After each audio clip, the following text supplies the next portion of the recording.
All right, so previewing the East Division and the North Division playoffs is going to be pretty exciting. I think there's a lot of surprises that could potentially happen in these playoffs this year, especially in these two divisions. So let's get into it. So let's start in the East with Pittsburgh and the New York Islanders. Obviously, we know these two teams met a couple of years ago in the 2019 playoffs, where the Islanders had a very unexpected sweep of the Pittsburgh Penguins. I don't think anyone's going to get a sweep in this series. But let's take a look at the teams and some of their stats. So Pittsburgh finished 4th on the power play at 23.7%. They finished 27th on the penalty kill at 77.4%. And their goals for 196, goals against 156. They defend pretty good 5-on-5. It's just their penalty killing wasn't very good for them defensively. The Islanders, they finished with, on the power play, 18.8%. and 83.7% on the penalty kill. So there's a big difference there with the penalty killing. And I've always thought before, and it's been said before as well, that you can win a Stanley Cup without having a great power play, but you need a great penalty kill to win it. You can't win with mediocre penalty killing, and I think Pittsburgh could be in trouble if they can't get that fixed. The Islanders score a lot less at 156 goals for, but they only give up 128 against. Their penalty killing helps that they defend well 5-on-5. At the end of the day, I'm going to have to pick the New York Islanders in 7. Even though Pittsburgh is the better team on paper, there is some stuff in their game that concerns me, most notably their penalty killing. I think the Islanders are sharper in net. No disrespect to Tristan Jarry. I think he has had a good season, an okay season. But at the end of the day, I think the New York Islanders have more experience in net. That's going to help them. They defend better, like I said, as a whole. And I think they're going to win in 7 games. I think this one's going to go the distance. I think it's going to be a hard-fought series. But I think the Islanders will prevail in 7. All right, so next up is Washington and Boston. These two will meet again in the playoffs for the first time since 2012. I remember that series like it was yesterday. I can't believe it's 9 years ago already. That one went the distance, 7 games. The Caps win a shocker. Joel Ward in overtime scoring to get the puck past Tim Thomas. On the rebound, he cleans it up in front. He scores, obviously. Caps go on to win that series. I don't think it would be as much of a surprise if Washington was to win this time around. But let's get into some of the team stats here. So the Capitals on the power play, 24.8%. On the penalty kill, they're ranked at 84%, 5th on the penalty kill, 3rd on the power play, 191 goals for, 163 goals against. For Boston, 21.9% on the power play, that's 9th. Penalty kill, 86%, that's 2nd. 168 goals for, 136 goals against.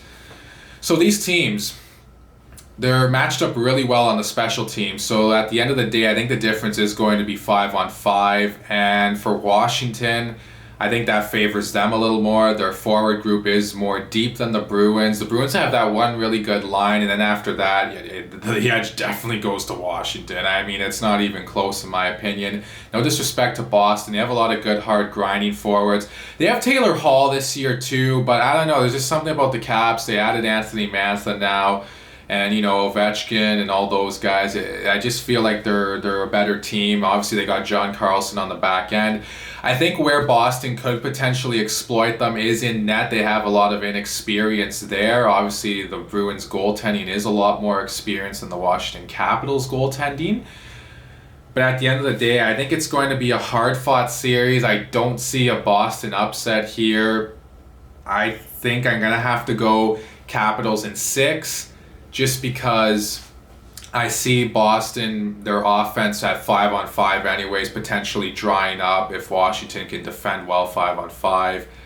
I mean, the Caps would just run away with it in the goals for department anyways. They score a lot more. Boston has had trouble scoring 5-on-5 all year long. So like I said, I'm going to go Caps in 6. Okay, now on to the North Division, the one everyone's excited about. Toronto and Montreal, let's get to them. So for Toronto, their power play, it's really fallen off lately. 20.3%, that's good for 16th. Their penalty kill, 78.3%, that's good for 23rd. Goals for 185, goals against 144. The Leafs still have one more game to be played. So these are pretty much their end totals. I mean, nothing's going to change too dramatically from this. Montreal, their power play is ranked 18th at 19.2%. Their penalty kill is 78.5%. and that's ranked 22nd, right behind Toronto. So 159 goals against, or goals for, 168 goals against. The Habs are a minus differential. And for Montreal, they could be in trouble here, especially if they don't get their guys back. And, you know, their top guys, obviously Tatar, Gallagher, Weber, they need those guys to be in. And even if they do have all those guys in, they're going to have more than have their hands full against Toronto. Toronto's a team that has lots of speed, lots of skill. They're very tenacious under Sheldon Keefe especially. He's really let the reins off of these guys, and it's just as a free will. Go in and forecheck as hard as you can, get that puck. Have the puck as much as you can too, and their D are very active and they're very deep. They have their fourth line is like Jason Spezza, Joe Thornton, Wayne Simmons, or something like that. So Montreal, they're a fast team. They've lost some speed. They've acquired some bigger, slower players. But with that being said, if Montreal can forecheck hard like they're known to do and get some healthy bodies back in the lineup, they could make more than a series out of this and give Toronto a lot more than I think what a lot of people are expecting them to give the Leafs. But at the end of the day, I'm going to have to pick the higher seed on this one, and I think Leafs in 6 is very fair. If Montreal doesn't get their bodies back that they need, their healthy bodies, I'm going to say Leafs in 5. I just don't see a scenario where Montreal could overcome the injuries. They've struggled a lot, it seems like, with Toronto this year. So especially if Austin Matthews stays hot, I mean, you got to figure out a solution to him. If they can shut down Austin Matthews, this could be the X factor for Montreal. If they can shut him down, they could give themselves a really good chance. That's a scenario I could see Montreal coming out and winning the series. I don't see that happening, so therefore I'm sticking with Leafs in 6. Last matchup for this video, Edmonton Oilers and Winnipeg Jets. Edmonton power play 28.1%, that's good for first. Their PK is not too bad either, 82.2%, that's good for 10th. Goals for 182, goals against 150. Winnipeg, their power play 23.1%, that's good for 6th. Their PK not too bad either, 80.3%, good for 15th, 166 goals for, 152 goals against.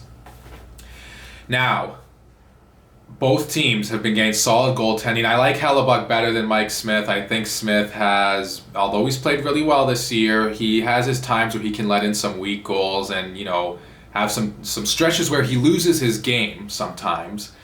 And I think we can all agree on that, that's for sure. But Connor Hellebuck, he's been pretty good this season for the most part. Edmonton, obviously, you know, maybe they don't have as much depth as Winnipeg, but they have two of the best players in the world. Obviously, Connor McDavid's hands down the best in the world. Leon Draisaitl, a superstar in his own right as well. So the Jets are going to have their hands full with those guys. And the Oilers are going to have their hands full with some of Winnipeg's big stars too. Now, the Oilers have shown a lot more consistency down the stretch, whereas the Jets have been more than stumbling into the playoffs. They've lost a lot of games here down the last stretch. And for Edmonton, can they exploit some of Winnipeg's bad habits? I find the Jets, although they have an okay goals against, it's just a little bit worse than Edmonton by 2 goals. They give up a lot of slot shots. I think they give up like the 5th most high danger chances in the league. So their expected goals against are not very good. That means Connor Hellebuck's holding them in most nights.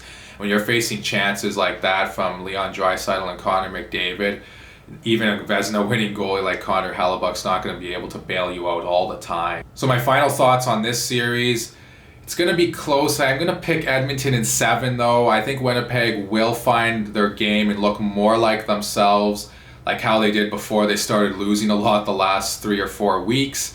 But I still don't think it's going to be enough to overcome the McDavid-Draisaitl duo. I also want to say that the Oilers are pretty well coached as well. Dave Tippett has them playing with a really strong structure in their own end. They don't give you a whole lot. They forecheck pretty good. There's not a lot of room in all 3 zones when you're playing against the Edmonton Oilers, so I think Winnipeg could have a bit of a problem with that and find the defense pretty stifling. They can also throw in some guys offensively on the defensive side as well. Darnell Nurse, Tyson Barrie. The Oilers have the edge on the back end too as well. You know, Winnipeg, they have some okay offensive defensemen, not like they used to, that's for sure. They're more one-dimensional guys, their group of defense. So Edmonton definitely has the edge as far as producing offense from the defense. I think that's going to be another edge to the Oilers. So I'm going to go Oilers in 7. But those are my thoughts on all of these series, guys. Please let me know what you all think in the comments down below. Please like and subscribe and share this video. Thank you all so much for watching, and I'll talk to you again soon. I will be making another video talking about the other two divisions and those series and what those are going to look like as well, so stay tuned for that.